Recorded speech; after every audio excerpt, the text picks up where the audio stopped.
Hey everyone, Once Bitten here with another battle report. So I'm actually facing the same exact army that I faced in my previous game when I used my Bretonnians.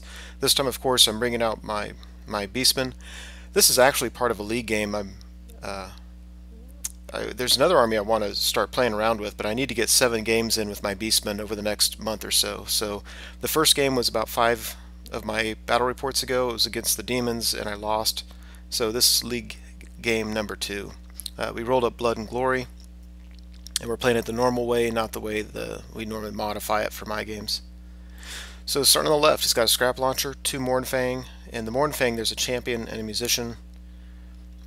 Then he's got 8 Iron Guts, 8 Bulls, and 8 Bulls. Each of those has a character in there. His general, I remember him telling me he had 3 items on him. And Gret's Sickle, I know. The other 2 I just don't remember because it never really came up in the game, as far as I remember. But anyway. He has a level 2 Caster with Heavens, he has a Battle Standard Bearer, 50 Noblars, an Iron Blaster, and some Lead Belchers. So this is starting on my right, but I'll be reading from left to right. I've got Harpies, a unit of Gore, extra hand weapons, full command with my Great Brave Shaman, a unit of Minotaurs, extra hand weapon. I got my Doombull in there with his typical build. My Horde of Gore, again, extra hand weapon. This has my my Battle Standard Bearer with the Beast Banner, unit of Bestigors, Tuskor Chariot, and Harpies. So since we're playing Blood and Glory, we always start off the Fortitude, and both of us have Fortitude 7. So Beastmen go first, and I just move up, as you can see.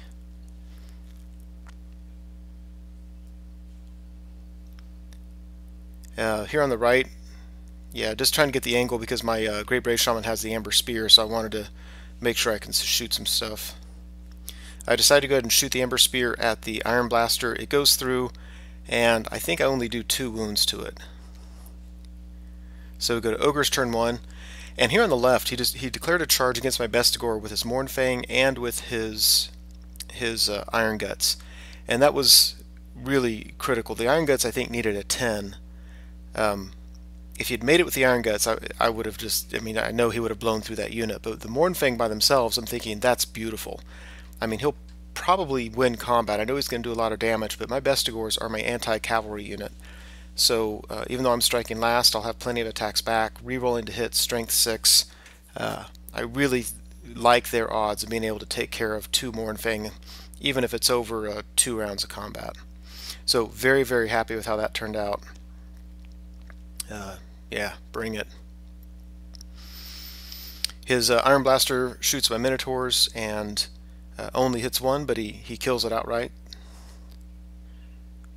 And yeah, so one thing I realized was that the signature Heaven spell, where you have your leadership reduced by 1, you're -1 to hit, or whatever spell that is in the Lore of Heavens, I let it through, and that was critical because I did get my Primal Fury, but because of the -1 leadership, I failed my fear test.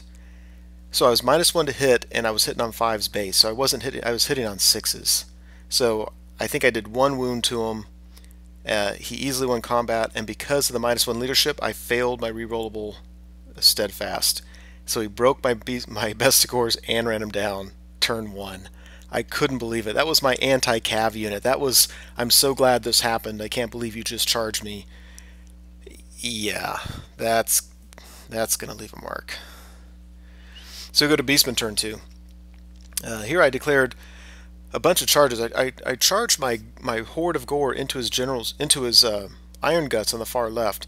Corner to corner, we were only about, well, we were exactly 12 inches apart. So I needed to roll a 7, and they failed it. And that's really rough. I'd like to get one-on-one with that unit. I could use my Harpies to redirect, make sure he didn't flank charge me, and they failed it. My Minotaurs went ahead and tried to charge his Battle Standard Bearers unit, which is the one just next to the Noblars, and they failed, but that wasn't a big surprise. I just wasn't worried about failing it.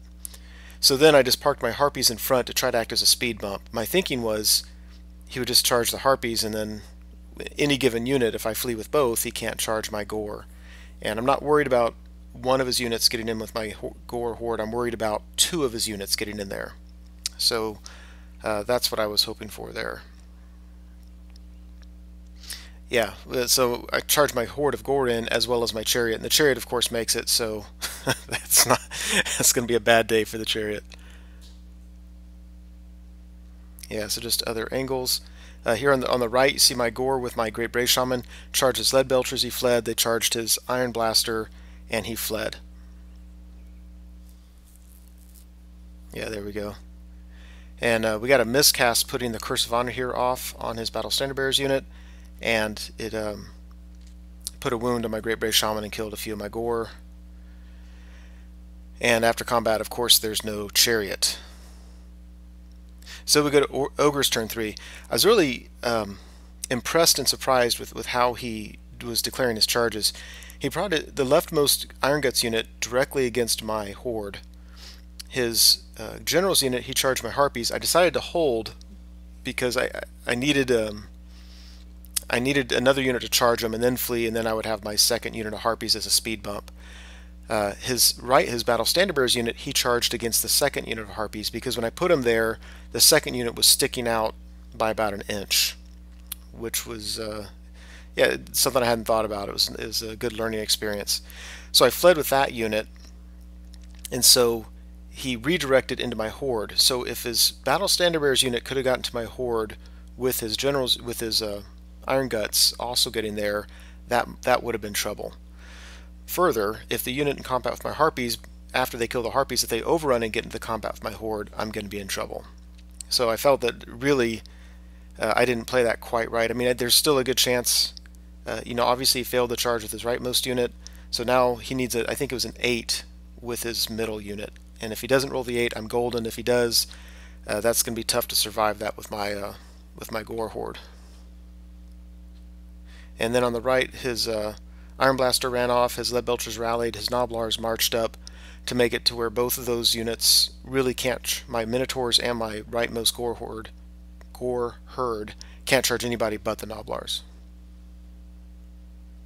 And the second unit of Harpies, when they fled, they bounced through the they bounced through the Rhinox riders here, the Mournfang, and so the Mournfang just declared a charge and pushed them off the board, but I kind of like it because that means they're facing the wrong direction for another turn. So on turn 3 he can turn around, turn 4 he can charge, and by then hopefully I'll be ready for him. So there we are again. And after combat, yeah, this is after combat and after a reform. He easily killed the Harpies, he overran, and I think he missed coming into me by an inch. He needed an 8, I think he rolled a 7. His Iron Guts have the Dragonhide banner, and so they actually won combat, did a lot of wounds, but I was steadfast and I passed it, and then he reformed and slid over a little bit. I reformed and slid the rest of the way to get my full attacks next time. And I'm still a little bit worried about that, but I've got a magic phase I'm hoping can really help out. He's got a Dispel Scroll, so you know, we'll see. So we go to my turn and things get interesting. On the far right, my Great Brave Shaman Horde charged the Gnoblars to get him in the flank. My Doombull charges his General's unit, that's on the far left. He flees, so I redirect into his Battle Standard Bearers unit, and he flees. And I didn't catch him, I'm stuck out there all alone. But I love it, because my fear was if we stick around in combat between my Gore Horde and his Iron Guts, I don't need him countercharging with either of those units, so now they can't do that. His Iron Blaster's off the board, so the only shooting, I'm really not worried about any shooting that he has on the table. Even his Lead Belchers, by the time they move and any kind of cover saves and my armor saves, I'm not really worried about it. So I move my Minotaurs up just to be able to countercharge next time, and I kind of like how that kind of cleared the table. The Minotaurs couldn't charge them, but the Doombull, because the Gnoblars are blocking the Minotaurs, but the Doombull could charge out of his unit, and I felt that worked as well as I could have hoped. So we go over here, and just to tell you what happens in combat, you know, I obviously win it. He doesn't kill any of mine. I kill a bunch of his. He's steadfast, but there's no reroll, and his general's nowhere nearby, so he's steadfast on a 5, and he makes it. I swear. Those Gnoblars are going to be the death of me.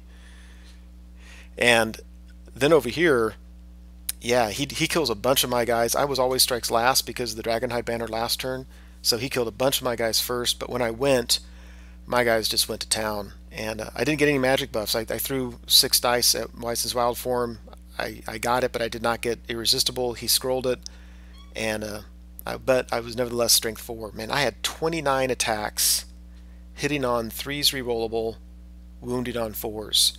And I just did enough wounds to get him to beat him through combat res.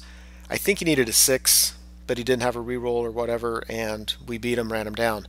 When we ran him down, we ran into his general's unit that was fleeing from my Doombull, and my understanding is when you contact a unit that's fleeing, it's automatically destroyed.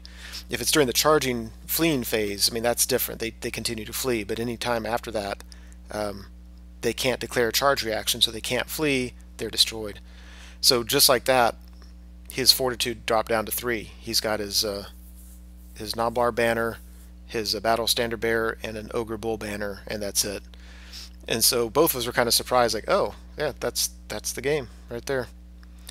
So kind of weird, kind of a interesting comeback. I think normally when he uses this army, he's not afraid to flee, and it really kind of has caused problems in the past. In this game, it kind of backfired against me. Fled with everybody, and it was beautiful for what I needed, and just worked for me.